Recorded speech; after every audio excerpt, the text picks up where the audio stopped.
জুলাই মাসের মধ্যে তোমাদের রেজাল্ট প্রকাশিত হয়ে যাবে, এন্ড রেজাল্ট প্রকাশিত হওয়ার অ্যারাউন্ড 2 উইকস এর মধ্যে তোমাদের আশা করা যাচ্ছে নর্টন কলেজের অ্যাডমিশন টেস্ট সাধারণত হয়ে যায়।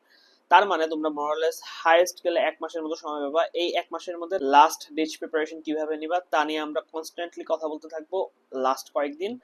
এবং আজকে আমরা এনডিসি অ্যাডমিশন সিরিজের প্রথম ভিডিও আংশিক ভগ্নাংশ কিভাবে সলিউশন করে তা দেখতে যাচ্ছি। অ্যান্ড সামনের দিনগুলোতে অবশ্যই আরো ভিডিও আসতে থাকবে যেগুলো তোমাদের এনডিসি অ্যাডমিশন টেস্টে অনেক হেল্প করবে লাস্ট প্রিপারেশনটা গুছিয়ে নেওয়ার জন্য। আংশিক ভগ্নাংশ নিয়ে কথা বলা শুরু করার আগে আমাদেরকে আগে বুঝতে হবে ভগ্নাংশ কি। ভগ্নাংশ হলো যে কোনো দুইটা জিনিসকে ভাগ করে লেখা, এটা হলো ভগ্নাংশ। আমার ভগ্নাংশের উপরের পার্টটাকে যেটা থাকে এটাকে বলা হচ্ছে লব বা নিউমারেটর, আর নিচের পার্টটাকে বলা হচ্ছে হর বা ডিনোমিনেটর।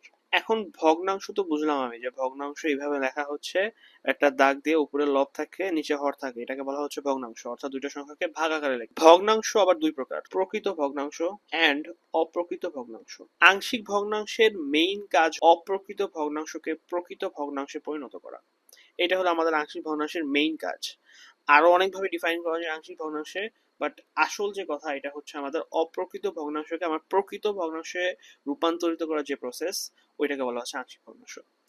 অপ্রকৃত ভগ্নাংশ হলো আমার ইমপ্রপার ফ্র্যাকশন, আর প্রকৃত ভগ্নাংশ আমার proper fraction. That means the process using which we convert an improper fraction to a proper fraction is called partial fraction. এখন সহজভাবে বললে এটাকে কি বোঝাচ্ছে, আমি যদি 1/3 আর 1/6 এই দুটো সংখ্যাকে যোগ করি তাহলে আমি পাবো 1/2। তার মানে এই যে রাইট সাইডে দুইটা সংখ্যাকে যোগ করলে আমি একটা সংখ্যা পাচ্ছি, আমাকে প্রশ্নে এই ভ্যালুটা দিয়ে দিবে এন্ড আমাকে ওই ভ্যালুটাকে অর্থাৎ ওই ভগ্নাংশটাকে ভেঙে দুইটা ভগ্নাংশের সমষ্টি আকারে লিখতে হবে বা দুইটা ভগ্নাংশের সামেশন আকারে লিখতে হবে। এই প্রসেসটাকে বলা হচ্ছে পার্শিয়াল ফ্র্যাকশন। অর্থাৎ হাফ এর পার্শিয়াল ফ্র্যাকশন হলো 1/3 এন্ড 1/6। এখন আমাদের একটু বুঝতে হবে মাত্রা কাকে বলে, মাত্রা বা অর্ডার কাকে বলে। কোনো একটা রাশির ভেরিয়েবল বা চলকের হাইয়েস্ট পাওয়ারটাকে বলা হয় ওই রাশিটার মাত্রা। এখন ফর এক্সাম্পল কি হতে পারে, একটা রাশি আমরা যদি লিখি, আমি লিখলাম x square plus 3x cube plus 6। এখানে ভেরিয়েবল কে, আমার ভেরিয়েবলটা হলো এক্স। তাহলে আমার খুঁজতে হবে এক্স এর মাথায় হাইয়েস্ট পাওয়ার কত। এক্স এর মাথায় হাইয়েস্ট পাওয়ার এখানে আছে 3, এই পুরো রাশিটার অর্ডার 3। এখন লিডিং কোএফিসিয়েন্ট কাকে বলে বা মুখ্য সহগ কাকে বলে, আমার হাইয়েস্ট যে পাওয়ারটা, অর্থাৎ এক্ষেত্রে আমার হাইয়েস্ট পাওয়ারটা হলো এক্স কিউব। হাইয়েস্ট পাওয়ারের যে সহগ কোএফিসিয়েন্ট, এটার ক্ষেত্রে কোএফিসিয়েন্টটা 3, এই হাইয়েস্ট পাওয়ারের সহগটাকে বলা হচ্ছে আমার মুখ্য সহগ, অর্থাৎ এই রাশিটার ক্ষেত্রে আমার মুখ্য সহগ 3। এন্ড মুখ্য সহগ এবং চলক সহ সম্পূর্ণ রাশিটাকে বলা হচ্ছে লিডিং টার্ম বা মুখ্য পদ। তাহলে আমার এই রাশিটার মুখ্য পদ কোনটা, 3x3, এই পুরাটাই আমার মুখ্য পদ। এখন আমরা যেহেতু মাত্রা বুঝে ফেলছি, এখন আমরা আংশিক ভগ্নাংশের টাইপগুলো চেনার জন্য রেডি। এর মানে আমি বোঝাচ্ছি, আমার প্রশ্নে এইরকম একটা ভগ্নাংশ দিয়ে দিবে, ভগ্নাংশ উপরে থাকবে লব বা নিউমারেটর আর নিচে থাকবে হর বা ডিনোমিনেটর। এখন আমাদের প্রথম কেস 1, কেস 1 এ কি হচ্ছে, লব বা উপরে যেটা আছে লবের মাত্রা ইজ লেস দেন হরের মাত্রা। এইটা হলে আমরা নিচের প্রসেসটা ফলো করব, নিচের প্রসেস ইউজ করে সলভ করব। ফর এক্সাম্পল, আমার যদি প্রশ্নে কোশ্চেন আকারে দেওয়া থাকে x-1, প্রশ্নে আমাকে এটা দেওয়া আছে এন্ড বলতেছে আমাকে এটার আংশিক ভগ্নাংশ বের করো। কিভাবে করব, প্রথমে আমাদের চেক করতে হবে যে মাত্রা কত। আমার লবের মাত্রা কত, 1, এবং হরের মাত্রা আমরা কিভাবে চেক করব, হরে দুইটা রাশি গুণাকারে আছে, এইটা একটা রাশি, এইটা একটা রাশি। দুইটা রাশি গুণাকারে থাকলে সম্পূর্ণ রাশির মাত্রা যোগ হবে, দুইটা রাশি ভাগাকারে থাকলে সম্পূর্ণ রাশির মাত্রা বিয়োগ হবে। অর্থাৎ এই রাশিটার মাত্রা 1, এই রাশিটার মাত্রা 1, তাহলে সম্পূর্ণটার মাত্রা হবে 1 + 1 = 2। তাহলে আমাদের এটা কেস 1, যেটার ক্ষেত্রে হরের মাত্রা 2, লবের মাত্রা 1, অর্থাৎ লবের মাত্রা ইজ লেস দেন হরের মাত্রা। তাহলে আমরা প্রসেস 1 ফলো করব। কিভাবে প্রসেস 1 ফলো করব এখন দেখা যাচ্ছে এটা আমরা কিভাবে সলভ করতেছি। প্রথম কাজ, নিচে বা হরে আমরা উৎপাদক আকারে লিখব। উৎপাদক আকারে লেখা মানে কি, গুণাকারে লিখব। x-1 x-2 অলরেডি গুণাকারে আছে, আমার কিছুই করার দরকার নেই। তাহলে প্রথমে আমরা কি করব, প্রথম গুণাকারে যেটা আছে ওইটাই ভাবে লিখব, প্লাস x-2। লেখা শেষ। এখন কি করব, উপরে কি হবে এটা আমি জানি না, এটা আমি ধরে নিব কোনো একটা কনস্ট্যান্ট যেটার মানই আমাদের বের করা টার্গেট থাকবে, a প্লাস b, abc এইভাবে আমরা ধরে থাকি নরমালি। আমরা চাইলে অন্য কিছু ধরতে পারি, কিন্তু x ধরা যাবে না বিকজ x এই রাশিটাতে অলরেডি আছে। এখন এ আর বি এর মানটা যদি আমরা বের করতে পারি তাহলে আমরা এইটাকে এইটার আংশিক ভগ্নাংশ বলতে পারবো। তাহলে আমার মেইন টার্গেট এখন এ আর বি এর মান বের করা। কিভাবে বের করব, চলো শুরু করা যাক। প্রথম কাজ, এটা একটা রাশি, আমি নিচে বা লিখতেছি, অর্থাৎ এখন আমার কাজ হলো উভয় পক্ষে হরে যা আছে তা দিয়ে গুণ করা, অর্থাৎ এই রাশিটাকে দ্বারা আমরা উভয় পক্ষে গুণ করব। চলো আমরা গুণ করে দেখি উভয় পক্ষে গুণ করলে কি হয়। 5x - 7 তার মতোই আছে, আর নিচে x - 1 x - 2 আছে। পুরো রাশিটাকে আমরা কি দ্বারা গুণ করব, x - 1 x - 2।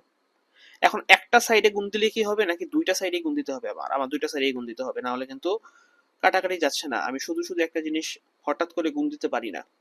কোন একটা সমীকরণে গুণ দিলে আমাদের উভয় পক্ষে গুণ দিতে হবে। আমি লেফট সাইডে গুণ দিছি, আমার এখন রাইট সাইডে গুণ দিতে হবে x - 2। এরপর আমরা কি করব, খেয়াল করলে দেখা যাবে যে এইটা এটা কাটা যাচ্ছে, এইটা এটা কাটা যাচ্ছে, লেফট সাইডে শুধু পড়ে থাকতেছে 5x - 7। এখন দেখি রাইট সাইডে কি করা যায়। রাইট সাইডে এই পুরা রাশিটার সাথে x - 1 * x - 2 এটা গুণ আকারে আছে। তাহলে আমরা কি করতে পারি, এইটাকে একবার এটার সাথে দিব, এইটাকে একবার এটার সাথে দিব। গুণ আকারে থাকলে তো আমরা তাই করি, তাই না?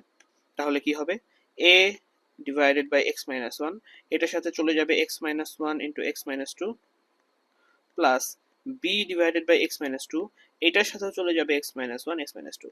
নরমাল গুণ করে দিছি। এখন খেয়াল করলে দেখা যাবে x - 1 x - 1 কাটা যায়, x - 2 x - 2 কাটা যায়। তাহলে পরবর্তী লাইনে কি হবে, 5x - 7 a x - 2 plus b x - 1। এইটা আমরা সমীকরণ নাম্বার 1 দিয়ে দিচ্ছি। এই সমীকরণটা ইউজ করে আমরা এ আর বি এর মান বের করব। কিভাবে বের করব, এখন এটা হলো কথা। এ আর বি এর মান লাগবে আমার অলওয়েজ টার্গেট। আমরা খেয়াল করব এইখানে কারা কারা আছে, x - 2 আছে এবং x - 1 আসছে, এবং আমরা নিজেকে কোয়েশ্চেন করব x এর মান কত বসাইলে শূন্য হবে। x এর মান যদি আমি একবার এখানে 2 বসাই তাহলে 2 - 2 শূন্য হবে। আবার x এর মান 1 বসাইলে 1 - 1 শূন্য হবে। অর্থাৎ আমি x এর মান একবার 2 বসাইলে শূন্য পাচ্ছি, x এর মান একবার 1 বসাইলে শূন্য পাচ্ছি। এই দুইবার যদি আমি মানগুলো বসাই দিই তাহলে আমি a আর b এর মান পেয়ে যাব। তাহলে দেখা যাক কি করি। প্রথমে আমরা কি দেখলাম, x = 2 বসালে শূন্য হয়, তাহলে বলবো x = 2 বসিয়ে। এখন আমরা কি জাস্ট এক সাইডে x এর মান বসাইতে পারবো, নাকি আমাদের বসাইতে হলে দুই সাইডে বসাইতে হবে? অবশ্যই আমাদের দুইটা সাইডে বসাইতে হবে। মানে 5 * 2 - 7, এইখানে a * 2 - 2 প্লাস b * 2 - 1। 2 - 2 0, মানে এই পুরো টার্মটা বাদ চলে যাবে। এই রাইট সাইডটাকে আমি যদি লেফট সাইডে নিয়ে আসি, 2 - 1 * 1, আর এখানে বিয়োগ করলে আসবে 3। অর্থাৎ আমার বি এর মান আসতেছে 1/3। বি এর মান অলরেডি পেয়ে গেছি আমরা। এখন এ এর মান কিভাবে বের করব, ওই যে আমার x = 1 বসালেও তো শূন্য হচ্ছে, আমি একবার x = 1 বসাবো। x = 1 বসিয়ে শুধু এক সাইডে বসাইতে পারবো? অবশ্যই না, আমাদের দোনো সাইডে বসাইতে হবে। মানে 5 * 1 - 7 = a * 1 - 2, আর রাইট সাইডে b * 1 - 1। এটা আমার আবার শূন্য হয়ে যাচ্ছে। লেফট সাইডে থাকবে -2, রাইট সাইডে এটা কি 1 - 2 মানে -1 মানে -a থাকবে। অতএব a এর মান 2। a এর মান পেয়ে গেছি, b এর মান পেয়ে গেছি। তাহলে আমরা উপরে যে রাশিটা বের করছিলাম, এই রাশিটা এইখানে আমরা যদি a আর b এর মান বসাই দিই তাহলে আমাদের আংশিক ভগ্নাংশ কমপ্লিট হয়ে গেছে। তাহলে আমি যদি লিখি 5x - 7 x - 1 x - 2, এইটাকে আংশিক ভগ্নাংশে ভাঙলে আমরা কি পাচ্ছি, a divided by x - 1, a divided by x - 1, কিন্তু a এর মান কত, 2 বসাই দিই, plus x - 2 b divided by x - 2, b এর মান কত, 1/3। তাহলে এই যে আমরা একটা রাশি দেওয়া ছিল, ওই রাশিটাকে ভেঙে দুইটা রাশির যোগফল আকারে লিখে ফেলছি। এই প্রসেসটার নামই হচ্ছে আমাদের আংশিক ভগ্নাংশ, এবং আমরা দেখলাম কিভাবে আমরা আংশিক ভগ্নাংশ বের করতে পারি। নেক্সট ক্লাসে আমরা টাইপ 1 কেস 1 নিয়ে কথা বলা হয়ে গেছে, আমরা কেস 2 নিয়ে কথাবার্তা বলবো। কেস 2 তে একটু ইন্ডিকেশন যদি দিয়ে দিই, কেস 2 তে অবশ্যই থাকবে লবের মাত্রা ইকুয়ালস টু হরের মাত্রা হলে তখন আমরা কি করব।